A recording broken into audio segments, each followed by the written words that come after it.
Sir पहला सवाल, cloud burst क्या होता है सर, और सामान्य बारिश से और क्लाउड बस्ट में क्या अंतर है सर? देखिए, क्लाउड बस्ट का जो मतलब है बेसिकली ये है कि 10 सेंटीमीटर बारिश होना 1 घंटे के अंदर। और यदि सिंपल भाषा में इसको एक्सप्लेन करें हम, तो इसका मतलब है थोड़े से समय में एक थोड़े से इलाके में बहुत ज़्यादा बारिश का होना, यानी कि ये इसको कहते हैं हम high intensity rainfall. High intensity rainfall का जैसा मतलब है 1 घंटे के अंदर 10 सेंटीमीटर।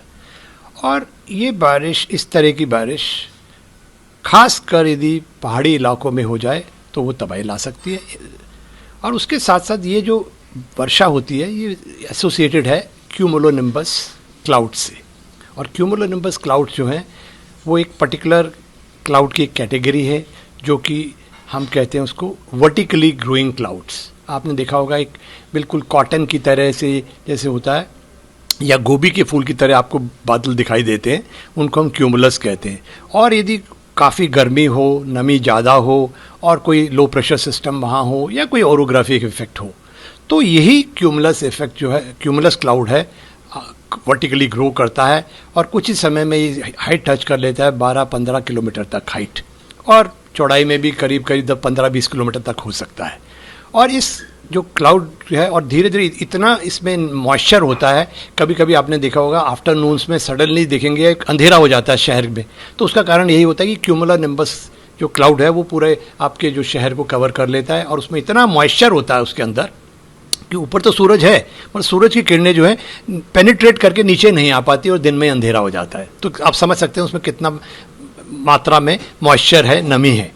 और इसमें दूसरी चीज़ें होती हैं, इसमें 2 तरह के करंट्स होते हैं, अप ड्राफ्ट्स मतलब कि जो हवाएं ऊपर की ओर जा रही हैं बादल के अंदर, और एक डाउन ड्राफ्ट। और नमी बहुत ज़्यादा है, और इस तरह के बादल एक स्पेसिफिक, जब खासकर पहाड़ी क्षेत्रों में जहाँ पर इस तरह की ओरोग्राफी है कि जो पहाड़ है उसके आसपास ये बादल जैसे पहुँचता है तो ये और वर्टिकली इसको लिफ्ट मिलती है और ये और ऊंचा हो जाता है, यानी और स्ट्रेंथन हो जाता है और मजबूत हो जाता है। और उस नेचुरली यदि कहीं लोकल रिवर भी है साथ में और कोई लोकल मॉइस्चर मिल जाए तो वो भी ऐड होता है। नॉर्मली मॉइस्चर कहीं से आ रहा होता है, और कब कैसे बनते हैं ये कि कहीं से नॉर्थ वेस्ट से आप पता चला आपको ठंडी हवा है और आपके यहाँ से साउथ जो है ईस्ट डायरेक्शन से वार्म एंड मॉइस्ट एयर आ रही है, तो दोनों का जब मिलन होगा और पहाड़ी क्षेत्र में होगा तो ये इस तरह से बन जाता है। अच्छा, अब मैंने बताया इसमें अप ड्राफ्ट होते हैं और डाउन ड्राफ्ट होते हैं। पर कई बार देखा गया है कि जो वैलीज़ में, जहाँ नैरो वैलीज़ हैं, ऊंचे ऊंचे पहाड़ हैं, तो वहाँ जैसे ही ये आता है और ओरोग्राफिक इसको लिफ्ट मिलती है तो और ऊंचाई तक चला जाता है, और ऊपर जब जाता है तो उसमें क्या होता है, कोल्ड एयर का एंट्रेनमेंट हो जाता है, जो ठंडी हवाएं हैं उसमें एंटर कर जाती हैं। और जब वो एंटर करती हैं ठंडी हवाएं इसमें, तो उस समय क्या होता है कि जो आपके जो अप ड्राफ्ट हैं वो भी डाउन ड्राफ्ट में कन्वर्ट हो जाते हैं, और पूरे क्लाउड में अब सिर्फ डाउन ड्राफ्ट होता है, और सारा का सारा मॉइस्चर जो है वो क्लाउड एक थोड़े से एरिया के अंदर पूरा डंप कर देता है। और नेचुरली स्लोप है, और 10 सेंटीमीटर के करीब जो है वर्षा दे रहा है उस इलाके के अंदर। और कैचमेंट में आप देख लेंगे, धराली में भी आपने देखा कि कैसे पानी इस तरह का उसका कैचमेंट है। उस पूरे कैचमेंट में यदि वर्षा होती है ऊपर कहीं, और उसके जो जुड़े हुए नाले भी हैं, तो वो सारा पानी बहुत जल्दी नीचे आ जाएगा। तो ऐसे ये अक्सर इस तरह की घटनाएं पहाड़ों में होती रहती हैं, और कई बार ऐसा भी होता है कि नुकसान होता है मगर रिकॉर्ड में बारिश नहीं होती है, ऐसा भी देखा गया है। तो ज़रूरी है कि बादल फटने से ही नुकसान होगा, कई बार 5-6 सेंटीमीटर से भी नुकसान हो सकता है। सर कौन कौन से भारत में इलाके हैं जो क्लाउड बस्ट को लेकर संवेदनशील देखे जाते हैं, जहां बहुत केसेस देखने को मिले? देखिए, क्लाउड बस्ट पहली बात तो ये मैदानी क्षेत्रों में भी हो सकते हैं और पहाड़ी क्षेत्रों में भी होते हैं, मगर नुकसान जो ज़्यादा करते हैं ये पहाड़ी क्षेत्रों में करते हैं, क्योंकि वहाँ मैंने जैसे आपको बताया कि इस तरह से वैलीज़ इस तरह से हैं, नैरो वैलीज़ हैं, स्लोप बहुत ज़्यादा है। तो जब जैसे ही इस तरह की वर्षा होती है तो उसका ग्रेडियंट इतना ज़्यादा होता है कि पानी बहुत जल्दी नीचे आ जाता है और लोगों को समय नहीं मिल पाता है उससे दूर हटने का। एक तो ये सबसे ज़्यादा नुकसान इसका ये करता है। और तो क्षेत्र जो आप देखेंगे तो पूरा हिमालय क्षेत्र, और आप देखेंगे इस तरह की घटनाएं, ज़्यादातर जो इस तरह की घटनाएं होती हैं वो आपको मानसून सीज़न में मिलेंगी। और चाहे वो हमारा जम्मू कश्मीर हो, चाहे हिमाचल प्रदेश हो, उत्तराखंड हो, सिक्किम हो और नॉर्थ ईस्ट के प्रदेश हैं, तो इन सभी में अक्रॉस द थिंग। और दूसरा ये है कि जहाँ आपने छेड़छाड़ ज़्यादा करी है प्रकृति से, जहाँ लैंड यूज़, लैंड कवर को आपने ज़्यादा चेंजेस लाए हैं, जहाँ आपने फॉरेस्ट है उसको काटा, तो अब क्या हुआ, सॉइल तो एक्सपोज हो गई। पहले क्या था, वो जो बारिश गिर रही थी वो पेड़ पे, टहनियों पे और तने से होते हुए धीरे धीरे नीचे जा रही थी। अब क्या हुआ, आपने पेड़ काट दिया तो सॉइल तो एक्सपोज हो गई, और वो भी ऐसा पहाड़ है, ज़रूरी नहीं सारे पहाड़ जो है मजबूत पहाड़ हैं, कुछ कच्चे पहाड़ भी हैं। तो जैसे ही वो इतने हाई इंटेंसिटी की रेनफॉल उस पे गिरेगी एक्सपोज सॉइल पे, तो सॉइल इरोजन होगा, और धीरे धीरे सॉइल इरोजन जो होता रहेगा वो साथ साथ पहाड़ को काटेगा, और उसके साथ बोल्डर, पत्थर, मलबा सब नीचे आएगा, और तेज़ी से आएगा, ग्रेडियंट के साथ आएगा। तो इसीलिए ये जो क्लाउड बर्स्ट की घटनाएं हैं वो सबसे ज़्यादा डैमेजिंग है पहाड़ी क्षेत्रों में। और वो हिमालय तो आपको वैसे भी पता है बहुत ही ज़्यादा, जिसे कहते हैं कि संवेदनशील है। और दूसरा ये दिख रहा है कि जिस तरह से हमारे यहाँ टूरिज़्म बढ़ा है, पहले पहाड़ों में शायद लोग गर्मियों में ही जाया करते थे, अब साल भर, चाहे सर्दी का सीज़न हो, बरसात का सीज़न हो, हर समय टूरिस्ट जा रहा है। और जो डेवलपमेंट भी, उनके लिए होटल चाहिए, घर चाहिए, रिजॉर्ट चाहिए, होम स्टेज चाहिए, दुकानें चाहिए, तो वो सब के सब ये जो है बना दे रहे हैं नदी नालों की ज़मीन के अंदर।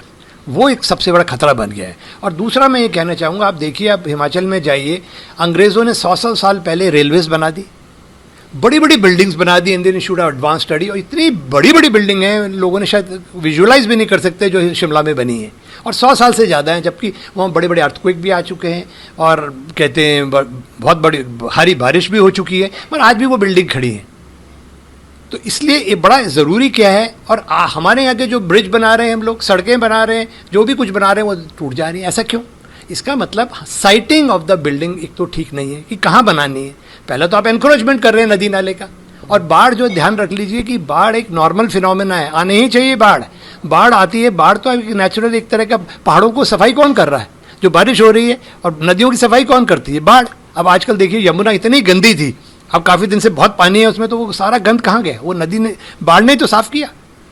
तो ये एक नेचुरल प्रक्रिया है। और यही जब बाढ़ बिहार और यूपी के मैदानी क्षेत्रों में आती है तो अपने साथ जो न्यूट्रिएंट्स लेके आती है तो उस धरती को उपजाऊ बनाती है। तो बाढ़ एक नेचुरल फिनोमेना है, ये पहले भी आता था, आज भी आएगा और आगे भी आएगा, और आने भी चाहिए। मगर दिक्कतें ये खड़ी हो रही हैं कि हम लोग अब जो है नदी और नालों में घुस कर कंस्ट्रक्शन कर रहे हैं। आप देहरादून में चले जाइए, देहरादून में हमने विधानसभा उन्होंने नदी में बनाई हुई है, यूनिवर्सिटी नदी में बनी हुई है। तो जब सरकार भी नदी में बना रही है तो आम जनता भी बनाएगी। और सभी नदी नाले जो हैं, रिस्पना नदी देहरादून में जो है डीएवी कॉलेज के पीछे से बहती थी, आज अब डीएवी कॉलेज के बीच में और नदी के बीच में देखेंगे तो पता नहीं कितनी कॉलोनी बसी हुई है, इतनी बड़ी। सर उत्तरकाशी में भी अभी देखा गया एक हादसा होता है, जम्मू कश्मीर के किश्तवाड़ में भी सर एक हादसा होता है, वहाँ भी सर कुछ ऐसे ही रीजन आपको लगते हैं कि जो कंस्ट्रक्शन थी वो प्लेन्स पर कर दी गई, रिवर फ्रंट पर प्लेन्स पर कर दी गई, कि उसके कारण लोग शिकार बने? बिल्कुल बिल्कुल, ये सब पैटर्न एक ही है।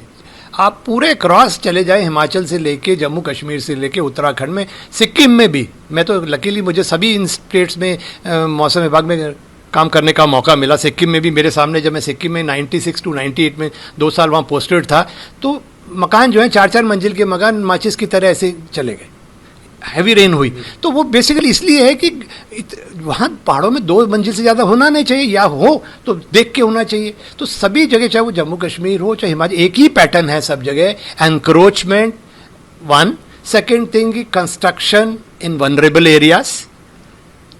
वनरेबल एरियाज में आपको बनाना नहीं, रिस्क मैपिंग कोई कर नहीं रहा है। जबकि अर्ली वार्निंग सिस्टम जो होता है उसका पहला स्टेप जो है, पहली कड़ी है जो अर्ली वार्निंग, उसका कड़ी का मतलब है रिस्क एनालिसिस। आपको रिस्क करना है कि भाई कहीं बनाने से पहले यहाँ मेरे को रिस्क कितना है, तो वो रिस्क एनालिसिस नहीं कर रहे हैं आप देख रहे हैं कि पुरानी हिस्ट्री आपको बता रही है कि चाहे वो धराली हो, 2013 में भी हुआ था, उससे पहले भी हुआ था। उस समय भी 2013 में जब केदारनाथ का आपदा आई थी तो उस समय भी 10-10 फुट से ज़्यादा मलबा यहाँ छोड़ के गई थी।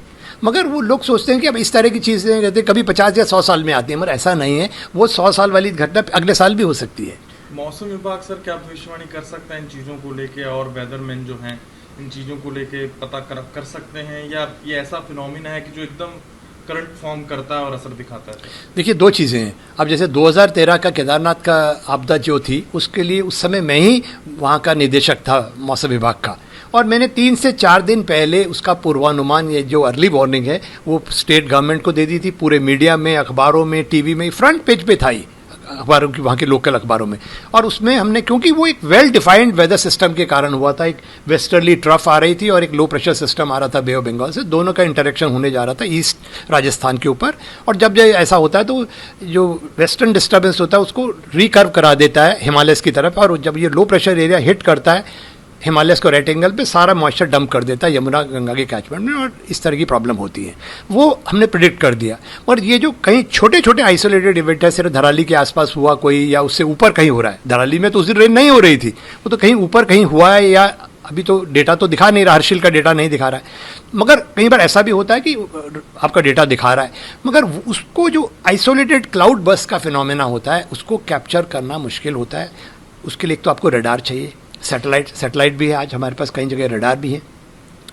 अच्छा, अब हो सकता है कि कई बार रडार उसको पकड़ में ना आए, उसके रडार में पकड़ में आ गया, सैटेलाइट से भी पकड़ में आ गया, तो आपको उसके बाद भी पूरा आप उसको, आप सबसे बड़े डिटेक्ट करेंगे, उसके बाद उसकी मॉनिटरिंग करेंगे, देखेंगे किस डायरेक्शन में जा रहा है, उसके बाद आप फोरकास्ट इशू करेंगे कि भाई ये इस डिस्ट्रिक्ट के इस ब्लॉक में, इस गांव के इस आसपास ये क्लाउड बस्ट हो सकता है। उसके लिए आपके मात्र 10 से 15 मिनट बच जाएंगे। तो 10 से 15 मिनट में आपको लोगों तक कम्युनिकेट करना है उसको। वो कैसे कम्युनिकेट करेंगे? आपने वो कम्युनिकेशन तंत्र ही नहीं बनाया। चलो ठीक है, आपने कुछ को व्हाट्सएप दे दिया, कोई टीवी पे भी चला दिया, बट जरूरी नहीं है कोई लोग उसको टीवी देख रहे हैं उस समय, तो उसके लिए आपको कम्युनिटी रेडियो डेवलप करने हैं। अच्छा, दूसरी बात यह है कि यदि दिन में हुआ तो आपकी पकड़ में आ गया, हो सकता है रात में आया 12-1 बजे, कोई टीवी नहीं चल रहा, कुछ नहीं चल रहा, आप कैसे कम्युनिकेट करोगे? तीसरा ये हो सकता है कि आप उसको प्रिडिक्ट कर ही नहीं पाए, तो भी डैमेज होगी। तो इससे बचने का एक ही तरीका है कि नदी नालों का अतिक्रमण ना करें। दूर रहेंगे तो बाढ़ आएगी और फ्लैश फ्लड आएगा और आके चला जाएगा, क्या दिक्कत है? अब जैसे मैदानी क्षेत्रों में तो आपको समय मिलता है कि यमुना में फ्लड होने वाला है, भाई अभी अलर्ट लेवल से क्रॉस कर चुका है, डेंजर लेवल पहुंचा है, तो सरकार इमीडिएटली जनता को वहां से हटा देती है, तो फ्लड से बच जाते हैं। मगर फ्लैश फ्लड आपको समय नहीं देता है। जैसे कि आपका टॉर्नेडो होता है यूएस में, पिन पॉइंटेड फोरकास्ट जो अब टॉर्नेडो की होती है किसी भी वहाँ के स्टेट के लिए, वो सिर्फ 15-20 मिनट पहले ही मिलती है। 2 दिन पहले बता दें कि यहाँ टॉर्नेडो आ सकता है इस रीजन में, मगर कहाँ हिट करेगा वो सिर्फ आप 15 मिनट पहले ही बता सकते हैं।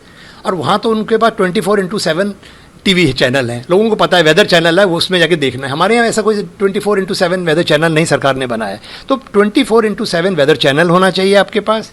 पहाड़ों में जहाँ ऊपर चढ़ रहे हैं आप, वहाँ पर बड़े बड़े डिस्प्ले बोर्ड्स होने चाहिए जहाँ पे फोरकास्ट डिस्प्ले होती रहे।